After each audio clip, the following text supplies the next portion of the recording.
Uma colisão frontal envolvendo 4 veículos foi registrada na tarde desta sexta-feira na rodovia Vicente Bota, em Descalvado, no quilômetro 127, durante forte chuva.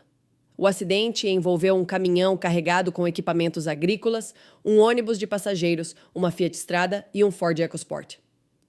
Segundo informações, a Fiat Strada invadiu a pista contrária e colidiu de frente com o caminhão, rodou na pista, atingiu a lateral do ônibus e, na sequência, foi atingida levemente na traseira pelo EcoSport.